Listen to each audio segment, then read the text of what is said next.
Good evening to everyone with or without ears. My name is Marlo, and as every evening, I am bringing you the newest news from the land of beavers. Seriously, they're taking over the land. The borders might still be closed, but my mouth remains open, and so here we go with the freshly squeezed gossip from the Střechovická forest. First snow has covered the ground in our beloved forest. Creatures of all kinds have left their houses to enjoy this great deal of a fluffy white happiness. Snowballs were flying all around, and the ground was soon filled with snowmen and snow angels. After quite a long time, everyone found the time to talk to their neighbors, and everyone seemed to be leaving back home in the evening quite happy and satisfied. Everyone except for Vaya, that is. He ran frantically into my house sometime before lunch. I'd never seen him scared like that, so naturally I was concerned. He kept repeating that he can't be outside with those creatures, and he refused to look out of the window to show me what he meant.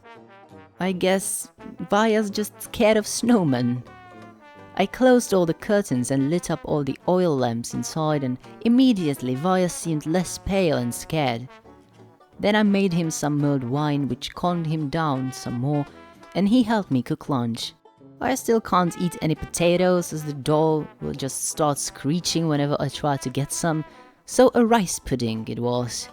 Luckily, I still have some of those canned peaches Mom sent me for my birthday.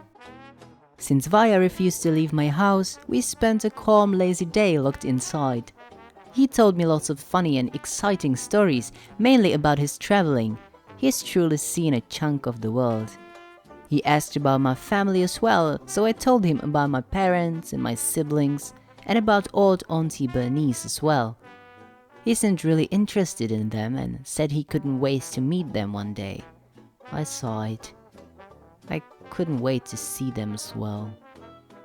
He, on the other hand, said he only had father and a lot of siblings, so many he hardly remembered their names. But he also said that he didn't mind, since he didn't spend that much time home with them.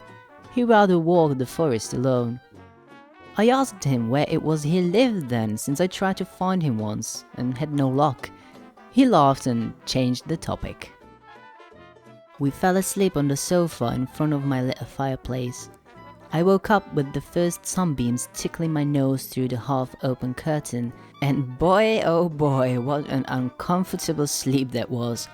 My back was crooked and my neck hurt, but I couldn't make myself get up for a long time since Vaya's hug was so warm and strong. I finally got up and started making us the morning coffee.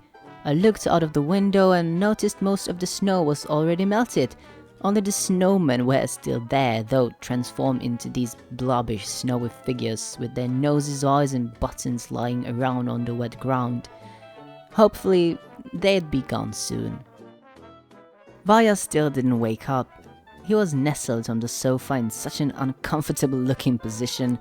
I carefully laid him down and threw a blanket over him. But just when I reached out to take his hat off, his hand suddenly shot up as if he was awake the whole time. I screamed as he startled the living hell out of me. He was grasping my wrist tightly, and I swear I saw fire in his angry eyes. But just a moment later he was all laughing and apologizing to me. I guess I startled him just as much. We had breakfast, and after he looked out of the window, he said it was time to go to work. I was a little concerned and asked if he was sure. The snowmen were still kinda there after all, but he assured me that it was alright. So we said our goodbyes, and Vaya soon disappeared within the trees. Some things about him I'll probably never understand. But enough about me. Although this week in our forest was quite boring, we still have some news. Here is a public announcement from the Asociace jehličnatých stromů Čech a Moravy, that is, the Coniferous Trees of Bohemia and Moravia Association.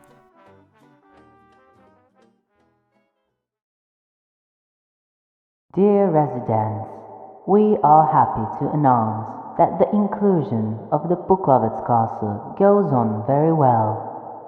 All the inhabitants passed their medical examination without any serious problems. We are thus happy to welcome all the newcomers to our grounds. You are as well always welcome as new visitors to the Puklavec Castle. We warn you, however, that if you wish to become a new castle inhabitant, you have to apply to the association first, as we do not wish for the castle to become crowded and littered. We, as the association, issue a warning for all the forest residents.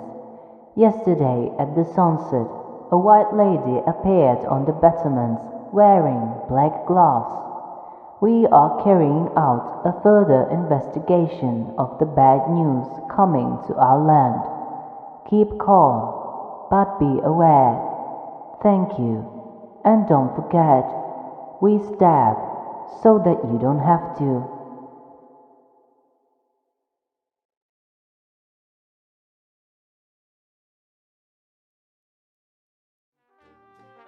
Bad news, huh? Well, I hope it's not a snowman apocalypse. The card for this week is the Star. After many collapses and failures, the star's light gives you hope to continue on your journey to better future. Shining into your heart, it fills you with trust and faith, not only in yourself, but in the universe around you as well. And now, the morning meditation. Today's mantra is: money can buy you happiness. It can also buy you many Christmas presents. Stop procrastinating. Get that money. Get those presents. Your friends are counting on you.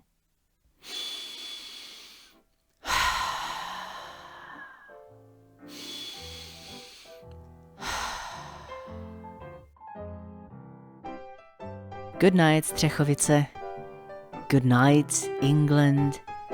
Good night, November.